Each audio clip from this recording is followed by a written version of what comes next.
ये भारत और फ्रांस के बेस्ट बिजनेस माइंड का संगम है। अभी प्रस्तुत की गई सीईओ फोरम की रिपोर्ट का स्वागत है। मैं देख रहा हूं कि आप सब इनोवेट, कोलैबोरेट और एलिवेट उस मंत्र को लेकर के चल रहे हैं। आप सिर्फ बोर्डरूम कनेक्शंस नहीं बना रहे हैं, आप सब भारत फ्रांस स्ट्रेटेजिक पार्टनरशिप को भी मजबूती दे रहे हैं। साथियों, मेरे मित्र राष्ट्रपति मैक्रोन के साथ इस फोरम से जुड़ना मेरे लिए प्रसन्नता का विषय है। पिछले 2 वर्षों में यह हमारी 6ठी मुलाकात है। पिछले वर्ष राष्ट्रपति मैक्रोन हमारे गणतंत्र दिवस के मुख्य अतिथि थे। आज सुबह हमने साथ में एआई एक्शन समिट को चेयर की।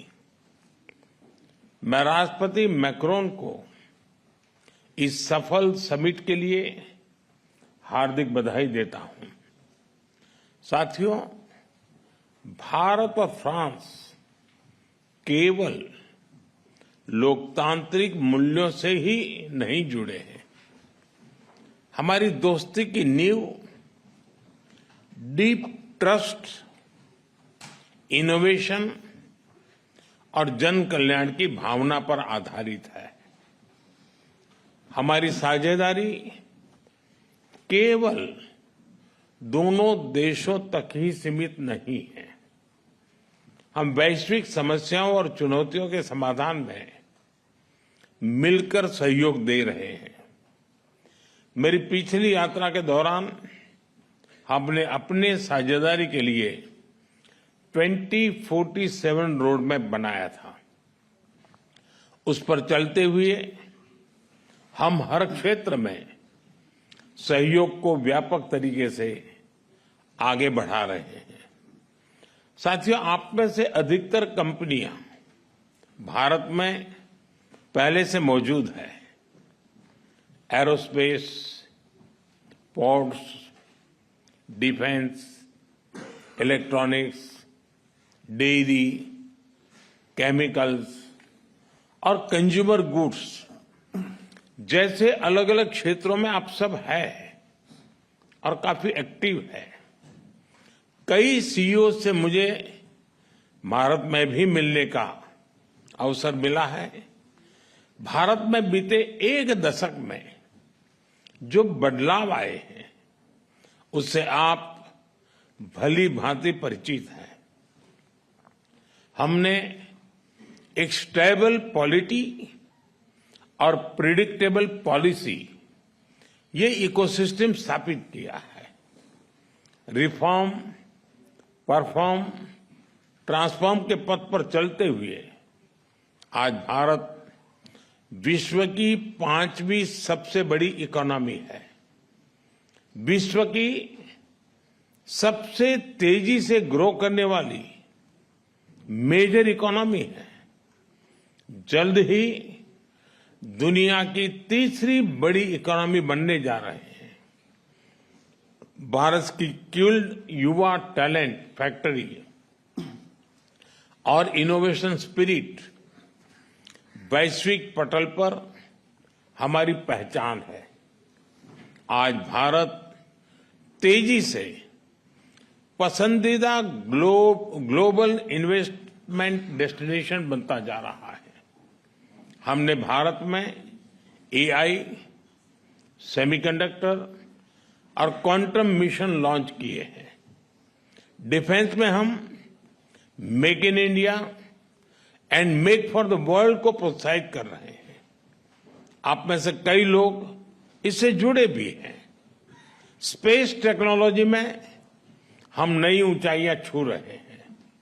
इस सेक्टर को एफडीआई के लिए खोल दिया गया है।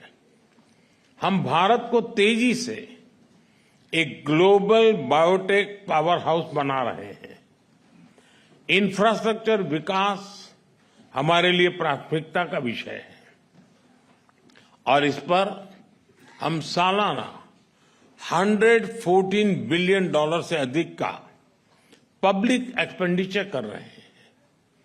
हमने मैसिव स्केल पर रेलवे ट्रैक बिछाए हैं, टेक्नोलॉजी का इस्तेमाल कर रेलवे को मॉडर्नाइज और अपग्रेड कर रहे हैं। 2030 तक 500 गीगावाट के रिन्यूएबल एनर्जी के लक्ष्य की ओर हम तेजी से अग्रसर हैं। इसके लिए हमने सोलर सेल मैन्युफैक्चरिंग को बढ़ावा दिया है, क्रिटिकल मिनरल मिशन भी शुरू किया है, हमने हाइड्रोजन मिशन हाथ में लिया है।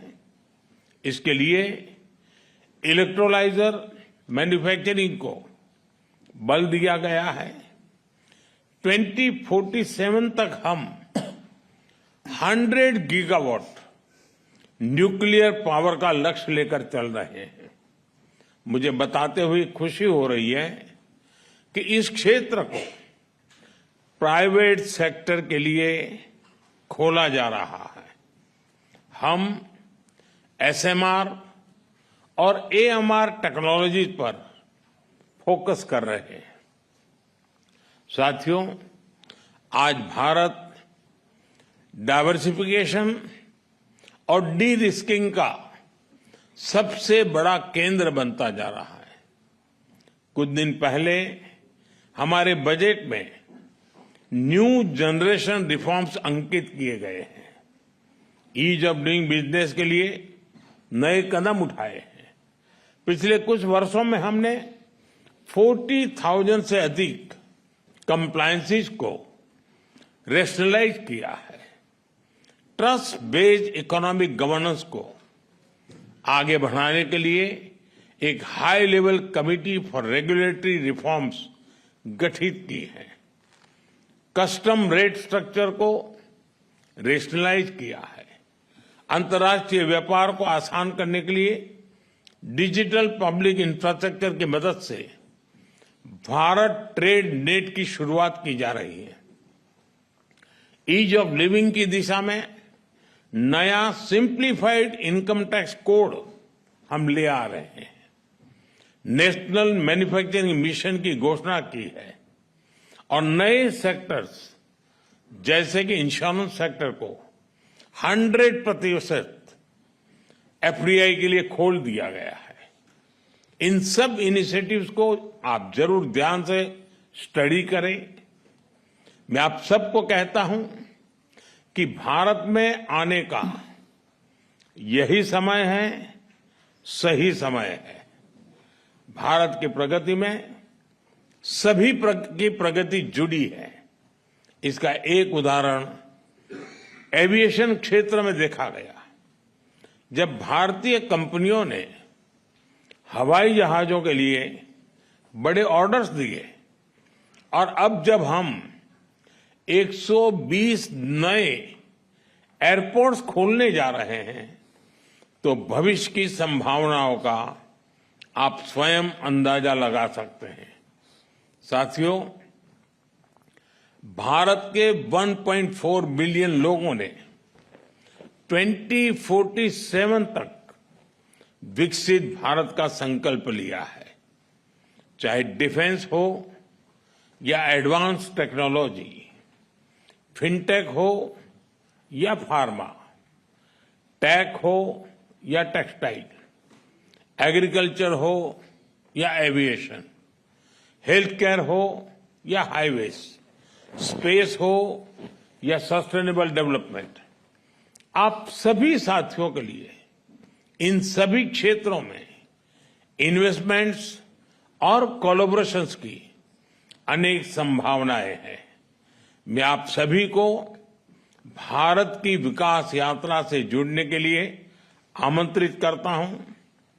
जब फ्रांस की फिनेस और भारत का स्केल मिलेगा जब भारत का पेस और फ्रांस का प्रिसिजन मिलेगा, जब फ्रांस की टेक्नोलॉजी और भारत का टैलेंट मिलेगा, तो सिर्फ बिजनेस लैंडस्केप ही नहीं, ग्लोबल ट्रांसफॉर्मेशन होगा।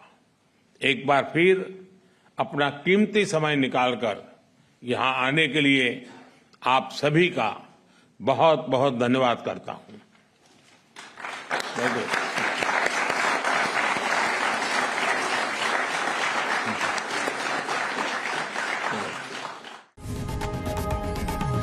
लोकशाही मराठी ऐका, पहा, जागरूक रहा।